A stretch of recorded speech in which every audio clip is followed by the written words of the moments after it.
The C-SPAN networks bring you long-form public affairs programming from the nation's capital and are a public service of your television provider. C-SPAN, created by cable. Senator Rubio.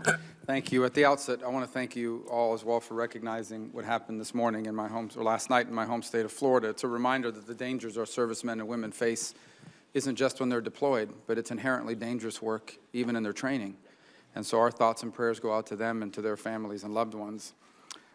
Secretary Carter, I wanted to begin by asking you about Iran. Iran's goal is to become the most dominant regional power. Is that accurate? I'm sorry, Iran's goal is to become the regional hegemonic probably power. true, yes. And in that realm, they see American military presence in the region as a threat or an impediment to that goal, correct? Probably to the achievement of some of their goals, yes. And certainly, they're never excited to see additional American troops present anywhere in the Middle East. That's a fair statement. I can't tell what excites them. I can't imagine that our bombing ISIL is unwelcome to them, but I don't know that because I don't know what they're thinking. Well, bombing ISIL is unwelcome to them. General Dempsey, you agree the Iranians are not fans of U.S. military presence in the Middle East? I think they have the same suspicion about us as that we have of them. But in general, they're not, when they see us in the region, they're not necessarily fans of U.S. military deployments anywhere in the Middle East. No, I wouldn't think so. Okay. Well, that's why I want to turn to you, Secretary Kerry. I believe that much of our strategy with regards to ISIS is being driven by a desire not to upset Iran so that they don't walk away from the negotiating table on the deal that you're working on. Tell me why I'm wrong. Because the facts completely contradict that. But I'm not at liberty to discuss all of them here for a lot of different reasons. In classified session, I could, but at this delicate stage of the negotiations, I'm not sure that's advisable. So are you... The fact is, let me just... Well, but for the record, can you state that Iran's feelings about our military presence in the region and the fact that they would be upset if we increased military personnel on the ground Senator, or let increased me targeting, for example, of Assad in Syria, could you tell me today that under no circumstances is how Iran would react to an increase of U.S. military action against ISIS? Because as we heard from Secretary Carter, they are not fans of us bombing ISIS because it involves our presence in the region. Are you telling me that that is a non-factor in terms of how it would impact the negotiations? Or is that something you can't discuss in this setting? No, they would welcome our bombing, additionally, ISIS, actually. They want us to destroy ISIS. They want to destroy ISIS. ISIS is a threat to them. It's a threat to the region. And I think you're misreading it if you think that there isn't a mutual interest with respect to Daesh between every country in the region. So they're supportive of more ground. If the U.S. sent more military personnel into Iraq as trainers, advisors, logistical support, they would support that? Iran would support that? Well, they're not going to come out and openly support it, and they obviously would be nervous about it, but they're not going to object if that's what it is. But the point is, you have bigger problems than that with that particular scenario because the Shia militia within Iraq might have something to say about it. Muqtada al-Sadr, Hadi al-Amri, other people might obviously react very adversely to that. But what's important, Senator, with respect to your question is to understand this. And I think this has been a misread by a lot of people up here on the Hill, to be honest with you. There is no grand bargain being discussed here in the context of this negotiation. This is about a nuclear weapon potential. That's it. And the President has made it absolutely clear they will not get a nuclear weapon. Now, the presumption by a lot of people up on the Hill here has been that we somehow aren't aware of that goal, even as we negotiate that goal. Our negotiation is calculated to make sure they can't get a nuclear weapon. And it's really almost insulting that the presumption here is that we're going to negotiate something that allows them to get a nuclear weapon. Well, I haven't discussed about the nuclear weapon, but I've discussed, and I'm not saying there's a grand bargain. What I'm saying is that I believe that our military strategy towards ISIS is influenced by our desire not to cross red lines that the Iranians have about U.S. military presence in the region. Absolutely not in the least. Okay. There's no consideration whatsoever as to how they or anybody else, we will do what is necessary in conjunction with our coalition. Remember, we have 62 countries, including I want to talk about the coalition.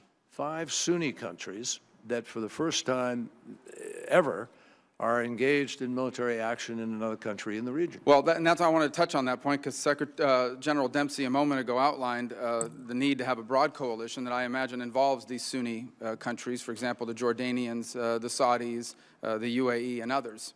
These are also countries, by the way, that are deeply concerned about Iran. And they feel, is it not right that they feel that we've kept them in the dark about our negotiations with Iran? In essence, the way we've proceeded with our negotiations in Iran have impacted our trust level with these critical allies in this coalition. Senator, is that accurate? that actually is flat wrong, also. Flat wrong. They said so publicly. It's flat wrong. I just came back from a meeting in the Gulf in Riyadh. I met with King Salman, who completely supported what we're doing. I met with all of the GCC members. They all sat around a table, and they all articulated their support for what we're doing, and they believe we are better off trying to prevent them from getting a bomb diplomatically first, providing, of course, that it actually prevents them from getting that bomb. That's the test of this. And a whole bunch of people are trying to give this a grade before the test has even been taken. So you're saying here today that our allies in the region, our Sunni allies, the Saudis, the UAE, the Egyptians, and others, are perfectly comfortable with where the negotiations stand at this moment? I did not say that. They are not perfectly comfortable. They're nervous. They're apprehensive. Of course they are. They want to make sure that, in fact, just as members of Congress want to make sure that the deal that is struck, if one can be struck now, will, in fact, prevent them from getting a weapon. Have you shared with them the details of where it stands right now? We've shared considerable details with them, absolutely. And are they apprehensive about that, or are they comfortable with what you shared with them? They're comfortable with what we shared with them, and Saud al-Faisal, the senior foreign minister in the world, I might add, publicly sat with me at a press conference in which he articulated their support for what we're doing. Okay, General Dempsey, I want to ask you, because we talked about this a moment ago, part of what's happening here is a second concentric circle that ISIS is pursuing beyond its core in Syria and Iraq, and that we've seen that emerge in Libya. We're starting to see signs of it emerge in Afghanistan. First, you can comment about what ISIS, or any of you could comment about what we're seeing with ISIS with regards to the competition between them and al-Qaeda and the Taliban to absorb groups in Afghanistan. And second, how does this AUMF that's proposed before us today allow us to form a strategy that allows us to deal with that second ring of threats of ISIS absorbing other groups in the region?